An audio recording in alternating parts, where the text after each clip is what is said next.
চীন দেশের একদম মাঝখানে এমন একটা জায়গা ছিল যেটাকে মানচিত্র থেকে মুছে ফেলার উপক্রম হয়েছিল। বোমায় নয়, যুদ্ধে নয়, বালুতে। স্থানীয়রা এটাকে বলতো জিলান, মানে ধ্বংসের জায়গা। কিন্তু বাকি পৃথিবী এটাকে চিনত অন্য এক নামে, মৃত্যুর সমুদ্র। এটা ছিল কুবুচি মরুভূমি, 18,000 বর্গকিলোমিটারের এক অভিশপ্ত জ্বলন্ত জমি। এখানে বাতাস ফিসফিস করত না, এখানে বাতাস বালু ছুড়ে মারত অস্ত্রের মতো। প্রতি বছর 5 লাখ একর উর্বর জমি জীবন্ত কবর হয়ে যেত বালুর নিচে। খামার, রাস্তা, গ্রাম, স্বপ্ন, সব শেষ। যারা এখানে 100 বছর ধরে বাস করত তারা চোখের সামনে দেখত তাদের গড়া সব কিছু ধীরে ধীরে ধুলো মিশে যাচ্ছে। এটা শুধু একটা মরুভূমি ছিল না, এটা ছিল একটা জীবন্ত দানব। এবং সেটা প্রতিদিন বড় হচ্ছিল। কুবুচিতে কি হচ্ছিল সেটা বুঝতে হলে আপনাকে বুঝতে হবে একটা শব্দ, মরুকরণ। এটা পৃথিবীর সবচেয়ে নিঃশব্দ ঘাতক। যখন জমি তার গাছপালা হারায়, মাটির উপরের স্তর শুকিয়ে যায়, বাতাস সেটা তুলে নেয়, উড়িয়ে নিয়ে যায়, আর শিক না থাকলে মাটি ধরে রাখার কেউ নেই, তখন মরুভূমি ছড়িয়ে পড়ে, ইঞ্চি ইঞ্চি করে, বছর বছর ধরে, এক ধীর সংক্রমণের মতো, সব কিছু গ্রাস করতে করতে। 80 দশকের মধ্যে কুবুচি হয়ে উঠেছিল মানব ইতিহাসের অন্যতম চরম মরুকরণের উদাহরণ। চীন সরকার কয়েক দশক ধরে এটা থামানোর চেষ্টা করেছে, গাছ লাগিয়েছে, বিশাল দেয়াল তুলেছে, কোটি কোটি ইউজান ঢেলেছে এই সমস্যায়। কিছুই কাজ করেনি। বালু প্রতিটা দেয়াল গিলে ফেলেছে, প্রতিটা চারাগাছ, প্রতিটা চেষ্টা। দিনের বেলা তাপমাত্রা পৌঁছাত 60 ডিগ্রি সেলসিয়াসে, মাটিতে ডিম ভাজা যেত, রাতে তাপমাত্রা নামত জমাট শীতলে। কোনো গাছ এই চরম পরিবেশে টিকতে পারত না, কোনো মানুষ থাকতে চাইত না। 80 দশক শেষ হতে হতে কুবুচির চারপাশের গ্রামগুলো হয়ে গিয়েছিল ভুতুড়ে শহর। মানুষ শুধু তাদের জমি হারাচ্ছিল না, তারা হারাচ্ছিল আশা। 1988 সাল ওয়াং ওয়েন বিয়াও নামে এক তরুণ এলেন কুবুচি মরুভূমির কিনারায়। তিনি বিজ্ঞানী ছিলেন না, সরকারি কর্মকর্তা ছিলেন না, তিনি ছিলেন একজন ব্যবসায়ী, একগুঁয়ে, দূরদর্শী এবং হয়তো একটু পাগলাটে। যেখানে সবাই দেখেছিল ধ্বংস, ওয়াং দেখলেন ভিন্ন কিছু। তিনি দেখলেন সম্ভাবনা। তিনি জানতেন প্রচলিত পদ্ধতিতে এখানে কাজ হবে না। যে হাতিয়ারগুলো আগেই ব্যর্থ হয়েছে সেগুলো দিয়ে মরুভূমিকে জেতা যাবে না। মরুভূমি ঐতিহ্যকে মানে না, মরুভূমি মানে বুদ্ধিমত্তাকে। তাই ওয়াং এমন একটা সিদ্ধান্ত নিলেন যা ইতিহাস বদলে দেবে, এবং তার সব কিছু খরচ করবে। তিনি বাজি ধরলেন জীবনের সব সঞ্চয়। 100রও বেশি বুলডোজার ভাড়া করলেন, শত শত শ্রমিক আনলেন, আর তাদের নিয়ে সরাসরি ঢুকে পড়লেন চীনের সবচেয়ে নির্মম, অক্ষমাশীল ভূখণ্ডের গভীরে। এরপর তিনি এমন কিছু বানাতে শুরু করলেন যা দেখে সবাই হাসল। গ্রিড, শুকনো ঝোপঝাড় দিয়ে তৈরি ছোট ছোট বর্গাকার ফ্রেম, সরাসরি বালুর উপরে বসানো, একটার পর একটা, সারির পর সারি, হাজার হাজার একর জুড়ে। মানুষ ভাবল তিনি পাগল হয়ে গেছেন। কিছু শুকনো কাঠি দিয়ে কি হবে? 18,000 বর্গকিলোমিটারের এক দানবের বিরুদ্ধে? উত্তর ছিল সব কিছু। এই খড়ের গ্রিডগুলো, চেকারবোর্ড গ্রিড যেমন পরে পরিচিত হল, ছিল কম প্রযুক্তির এক অসাধারণ কৌশল। ধারণাটা সহজ। বালুর উপরিভাগে শারীরিক বাধা তৈরি করলে মাটির কাছাকাছি বাতাসের গতি কমে যায়। যে বালু উঠছিল থেমে যায়, বসে পড়ে, চেপে যায়। আর হঠাৎ করে প্রথমবারের মতো একটা স্থিতিশীল পৃষ্ঠ পাওয়া যায় যেখানে কিছু লাগানো যাবে। কিন্তু মরুভূমিতে কি লাগাবেন? ওয়াংয়ের দল খুঁজতে লাগল। ডজনখানেক প্রজাতি পরীক্ষা করল। বেশিরভাগ কয়েক সপ্তাহের মধ্যে মরে গেল। তারপর পেয়ে গেল স্যালিক্স, এক ধরনের উইলো গাছ, বিশেষভাবে তৈরি চরম পরিবেশের জন্য। এই গাছের বেঁচে থাকার শক্তি প্রায় অলৌকিক।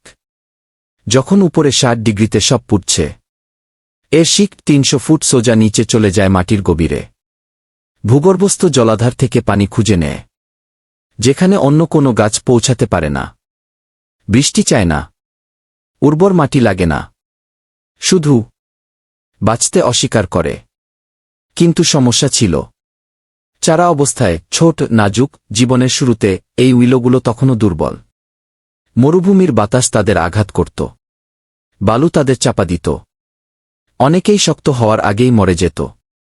ওয়াংয়ের দরকার ছিল আরও কিছু, এমন কিছু যা চারাগাছগুলোকে রক্ষা করবে তাদের সবচেয়ে গুরুত্বপূর্ণ সময়ে।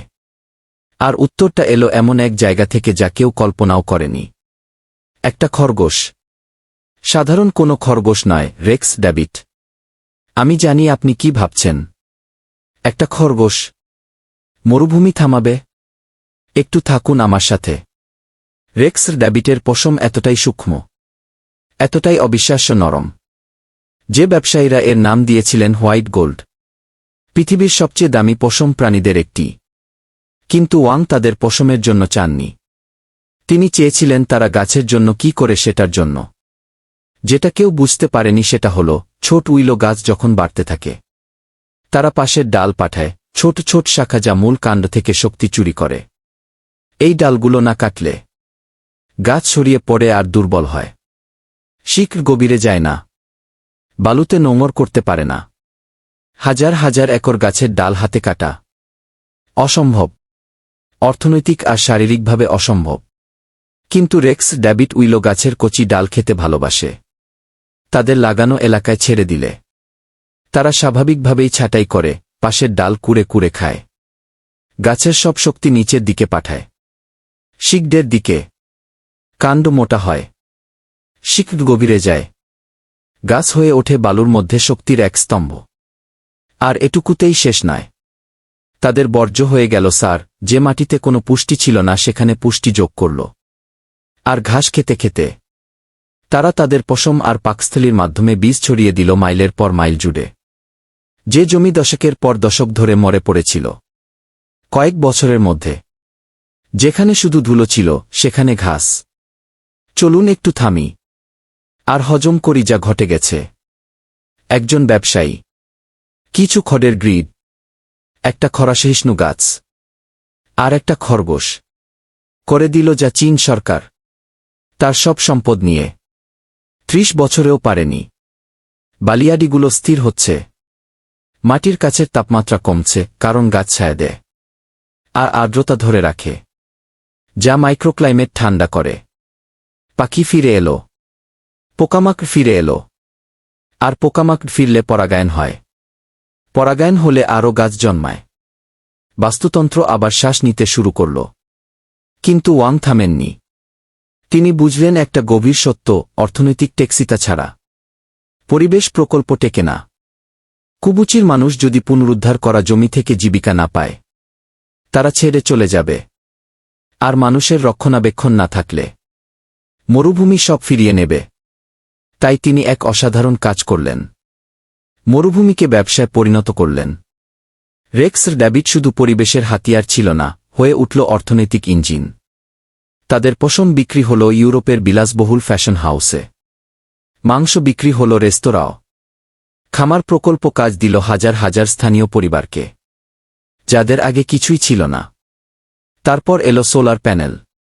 কুবুচি মরুভূমিতে সারা বছরে যত সূর্যালোক পড়ে, পৃথিবীর প্রায় অন্য যে কোনো জায়গার চেয়ে বেশি। সেই অভিশাপ, সেই নীলর্মম জ্বলন্ত সূর্য হয়ে গেল সম্পদ।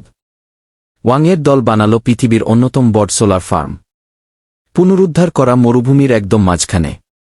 ১,৯৬,০০০ সোলার প্যানেল সাজানো হলো এমনভাবে যা দেখতে একটা দৌড়ানো ঘোড়ার মতো। মহাকাশ থেকেও দেখা যায়।